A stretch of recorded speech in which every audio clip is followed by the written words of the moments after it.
There's something else you should know about God. People often ponder about the possibility that there may be a man with a big white beard up in the clouds somewhere, known to some as God. Atheists will deny the existence of such a God, saying that the idea of a man like God sitting up in the clouds watching everything that we do is absurd. And they're absolutely right. This is not God. We have to get a few things straight. Most of the atheist arguments are based on denying a God or gods which have been conjured out of the imagination of human beings and have no basis in reality or the true teachings of Islam or monotheism. Anything a human being could ever possibly draw or sculpt or indeed imagine is only a creation. And Allah is the creator, not the creation. Allah is neither male nor female. He created the male and the female. Allah does not have a physical form. He created all physical forms. Allah is not bound by space or time. He created space and time. That's why asking questions like, where is God, just doesn't make sense. Because the question itself implies that God is physical. Because you have to be physical to be somewhere. And something that is somewhere cannot generally be somewhere else. While God is omnipresent. Imam Ali, the first Imam and the fourth Caliph, said, whoever said in what is he, held that he is contained. And whoever said on what is he, held he is not on something else. Asking when was Allah is again in itself a paradoxical question. Because we, when asking such a question, are asking it from our own understanding from within the limits of time. It's kind of like a goldfish asking where his owner is when the goldfish's entire understanding of existence is limited to the fishbowl, while the owner lives outside that fishbowl. Now that we've understood this, the answer to the question, why can't I see God, becomes absolutely clear. There is no verse in the Holy Quran which says, here I am, believe in me, nor will Allah ever say, look at me. It's just nonsensical. Because anything that you can see with the physical eye is a limited creation of Allah, and therefore cannot be Allah himself. The Holy Quran says, say, Allah is the creator of all things and He is the one, the supreme. When you see something, you are essentially seeing its attributes. For example, if you see an apple, you're seeing that it is red. It has a round shape, a stalk. These are the attributes of the apple. If you see a person, his or her attributes are that they have limbs, a head, a body, a face, etc. Now, associating physical attributes to Allah in the religion of Islam is known as shirk, a major sin, because it is essentially limiting Allah in your perception. And Allah in reality is unlimited. Imam Ali eloquently explains that this is because every attribute is a proof that it is different from that to which it is attributed, and everything to which something is attributed is different from the attribute. The redness of the apple is a separate physical attribute which we associate with the apple. The very fact that we can differentiate between the attribute, i.e. the redness, and the attributed, i.e. the apple, proves that the attribute and the attributed are two separate things, but Allah is one. The Holy Quran says, glory be to your Lord, the Lord of honor, above what they describe. Unable to grasp this concept, people have always fallaciously attributed partners to Allah. They try to visualize Allah as an all-powerful jinn or a man, or even try to show that he has begotten sons or daughters. The Holy Quran says, and they make the jinn associates with Allah, while He created them, and they falsely attribute to Him sons and daughters without knowledge. Glory be to Him, and highly exalted is He above what they ascribe to Him. Allah is not any kind of imaginable existence. Glory to the Lord of the heavens and the earth, the Lord of the throne of authority. He is free from the things they attribute to Him. It's a question which children ask. Will I see God when I go to heaven? And the reason they ask this question is because they have not yet developed the maturity to understand that Allah cannot be seen. There's nothing to physically see except the signs of Allah, i.e. His creations. When Imam Ali was asked, have you seen Allah? He said, eyes cannot see Him face to face, but hearts perceive him through the realities of belief. He is near to things but not physically contiguous, and he is far from them but not physically separate. Since human beings are limited physical creations, it is through the physical that we can gain an understanding of the metaphysical. We can understand that greatness is a thing by perceiving the mountain. We can understand that love is a thing by witnessing the affection between a mother and child. And we can understand that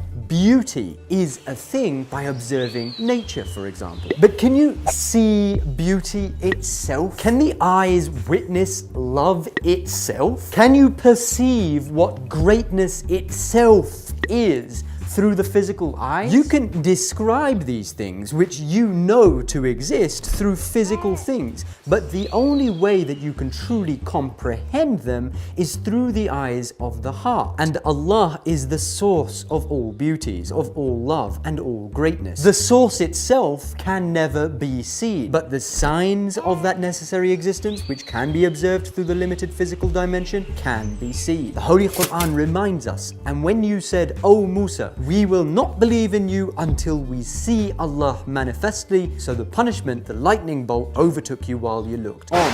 There's something for you to look at. Now, atheists will sometimes come along and say, there are thousands of gods, why don't you believe in any of them? They'll say that they're smarter because they believe in just one less god than you. But they've missed the point. Allah does not need to be proven. What needs to be proven is the non-existence or the limited nature of all other false gods or deities. Once we've eliminated all fallacies and misconceptions about false gods, Allah, the absolute oneness, the united being, the necessary existence, becomes absolutely clear. That's why to be Muslim, you have to first realize that La ilaha, there is no God, and then realize illallah, except the God, i.e. Allah. Many of those who claim to believe in God have actually not done the first step, i.e. rid themselves of any false gods. Ironically, atheists have. What remains is for us to recognize that there is something else, some force, some love, some mercy, which has a major role to play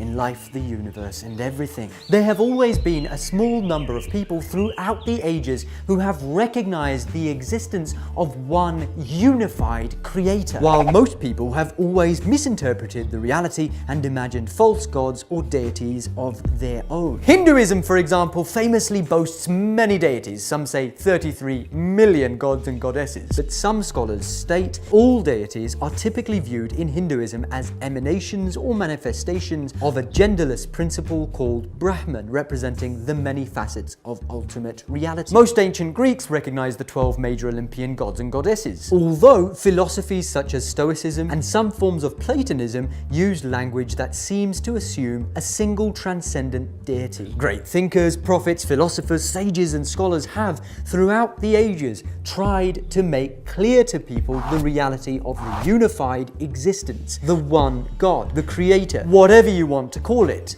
Allah, and that this Allah is unlimited. No physical attributes can be applied to it, nothing can be compared to it. People, in their inability to understand that there is a metaphysical existence which supersedes this physical dimension, end up associating concepts like greatness to things that they can understand. For example, if there's a person who recognizes that God is all-powerful, but then they associate power with a hammer, that's how you end up with gods like Thor with his hammer and Zeus with his lightning bolts, and even, as some modern Christians have understood it, God the Father of Jesus Christ. But when you break it down and contemplate, it becomes very clear that none of these gods have any real power. Nobody really believes in their heart of hearts that a physical God with limbs or a head or a body which can be seen, felt, heard or sensed actually has absolute power. And when such false attributes are applied to the Creator, people subconsciously distance themselves from the reality of the omnipotent Creator, who or which is everywhere and in everything. The Holy Quran states, "And certainly we created man,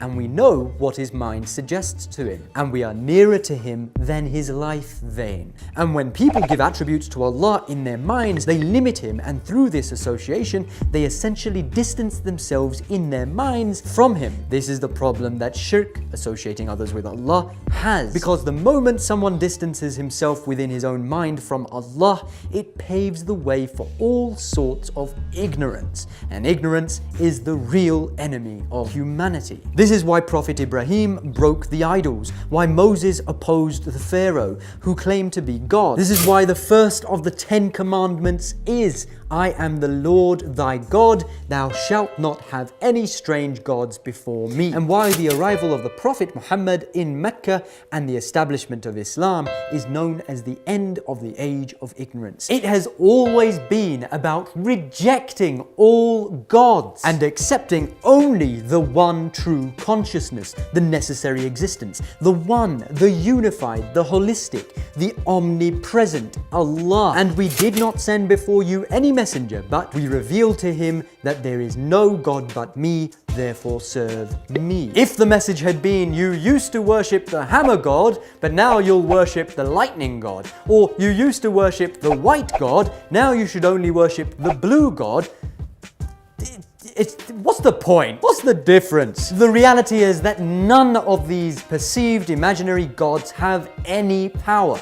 Allah is the only reality. Atheists, in their attempt to deny that one true existence, do exactly what all the ignorant people of the past did, which is to give attributes to Allah. They say, oh, a man in the clouds, that's just ridiculous. Well, yeah, it is ridiculous. Why are you attributing things to Allah which you have no knowledge of? They say, oh, he's watching me even when I'm in the shower. How intrusive. Well, you're imagining Allah to have physical eyes and a human body. That's why it makes you feel uncomfortable, because you've assumed attributes to Allah which are totally false. And they say, oh, this God, that God, so many gods, I reject them all. Well, good, you should reject all those gods that you've been imagining, because none of them have any power. So whether you are arguing that this is God and you do believe in Him, or that this is God and you don't believe in Him, you need to first stop,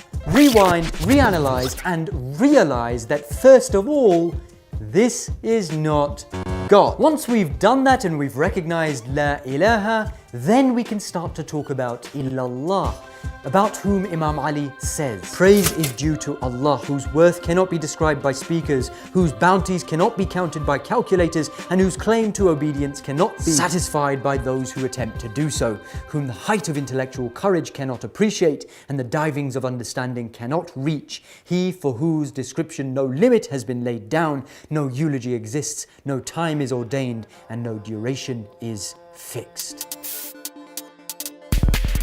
Whew, that was deep. You might want to watch that one again. Don't forget to share, like, subscribe, etc. You know the drill.